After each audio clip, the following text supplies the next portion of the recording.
अस्सलाम वालेकुम viewers, welcome back to my channel. Viewers, उम्मीद करती हूँ आप सब लोग खैरियत से होंगे। व्यूवर्स, आज मैं आपके साथ एक बहुत ही अच्छे सिरप के बारे में रिव्यू करूंगी जिसका नाम है ब्रेटनिल सिरप। और जी हाँ, इसके साइड इफेक्ट्स क्या हैं, इसको यूज करने का तरीका क्या है, इसके क्या बेनिफिट्स हैं, ये तमाम इन्फॉर्मेशन जानने के लिए वीडियो को गौर से जरूर सुनिएगा। जो लोग ब्रेटनिल सिरप का इस्तेमाल कर रहे हैं वो इसको किस तरह से इस्तेमाल करें और इसके बारे में कंप्लीट रिव्यू आप इस वीडियो में जान सकते हैं। तो व्यूवर्स, ब्रेटनिल सिरप 60 ml की पैकिंग में अवेलेबल होता है। अगर हम इसकी एक्टिव कंपोजिशन देखें तो इसमें टर्ब्यूटालिन सल्फेट पाया जाता है जो कि एक ब्रोंकोडायलेटर है। तो व्यूअर्स, इसको लंग प्रॉब्लम्स यानी फेफड़ों से रिलेटेड आपको कोई प्रॉब्लम है, सांस की नालियों में कोई मसला है, सांस लेने में आपको बहुत ज्यादा प्रॉब्लम हो रही है, इन तमाम कंडीशंस में इस्तेमाल किया जाता है क्योंकि ये ब्रोंकोडायलेटर है। तो व्यूअर्स, अब बात कर लेते हैं इसके बेनिफिट्स के बारे में। तो व्यूअर्स, इसको एस्थमेटिक पेशेंट्स में बहुत ज्यादा इस्तेमाल किया जाता है, यानी दमा के मरीजों में इसको बहुत ज्यादा इस्तेमाल किया जाता है। ये दमा के मरीजों के लिए बहुत इफेक्टिव है क्योंकि ये सांस की नालियों को डायलेट कर देता है और सांस लेने में आसानी पैदा करता है, इसलिए बहुत ज्यादा इसको हम जो है वो एस्थमा की ट्रीटमेंट में प्रिस्क्राइब करते हैं। उसके अलावा इसको क्रोनिक ब्रोंकाइटिस के केस में इस्तेमाल किया जाता है। ब्रोंकाइटिस एक वो सिचुएशन होती है जिसमें आपकी जो सांस की नालियां हैं उनमें सोजिश हो जाती है और जिसकी वजह से आपको सांस लेने में बहुत ज्यादा जो है वो दुश्वारी पेश आती है। इसको क्रोनिक ब्रोंकाइटिस कहते हैं। तो इस कंडीशन में भी ब्रेटनिल सिरप का इस्तेमाल किया जाता है। उसके अलावा इसको एम्फाइसेमा की कंडीशन में इस्तेमाल किया जाता है। ये भी सांस की एक बीमारी है जिसमें आपकी जो ब्रोंक्यूल्स हैं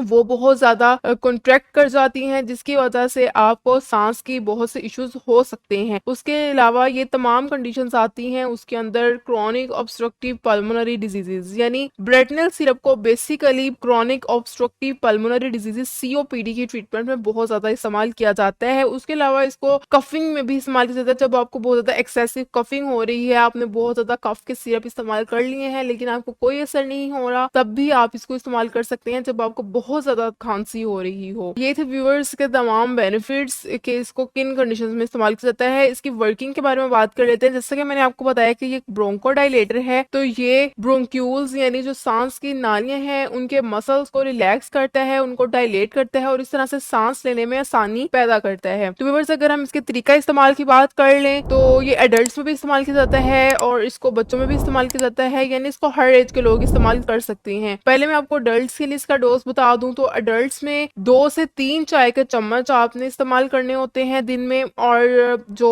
चिल्ड्रन यानी छोटे बच्चों में अगर 3 साल से कम एज है तो आपने आधा टीस्पून इस्तेमाल करवाना है, ठीक है जी, एक वक्त में। और अगर 3 से 5 साल है एज तो आपने आधे से 1 टीस्पून इस्तेमाल करवाना है। अगर 6 साल से ऊपर एज है तो 1 से 1.5 टीस्पून। अगर हम इसके साइड इफेक्ट्स के बारे में बात कर लें तो व्यूअर्स, इसका अगर आप ज्यादा इस्तेमाल कर लें तो इससे आपको ओवरडोज से कुछ साइड इफेक्ट्स हो सकते हैं, जैसा कि आपको इचिंग हो सकती है, यानी आपको बहुत ज्यादा खारिश होगी, आपको रैशेस हो सकते हैं, उसके अलावा आपके सर में दर्द हो सकता है, चक्कर वगैरह आ सकते हैं और ज्यादा पसीना आ सकता है। ये थे इसके कुछ कॉमन साइड इफेक्ट्स। व्यूअर्स, अगर इसकी प्राइस के बारे में बात करें तो व्यूअर्स, ये बहुत ही ज्यादा सस्ता सिरप है। ये आपको किसी भी फार्मेसी से 44 रुपीज में इजिली मिल जाता है। इतने ज्यादा इसके बेनिफिट्स हैं लेकिन ये इसकी प्राइस बहुत ज्यादा कम है, बहुत ही अफोर्डेबल सिरप है, इसको हर कोई अफोर्ड कर सकता है। ये 44 रुपीज में आपको किसी भी फार्मेसी से इजीली मिल जाएगा। तो व्यूअर्स, ये थी तमाम इन्फॉर्मेशन ब्रेटनिल सिरप के बारे में। व्यूअर्स, आपको इन्फॉर्मेशन पसंद आई तो इसको जरूर लाइक कीजिएगा, इसको शेयर कीजिएगा और मेरे चैनल को जरूर सब्सक्राइब कर दीजिएगा। Thank you, Allah Hafiz.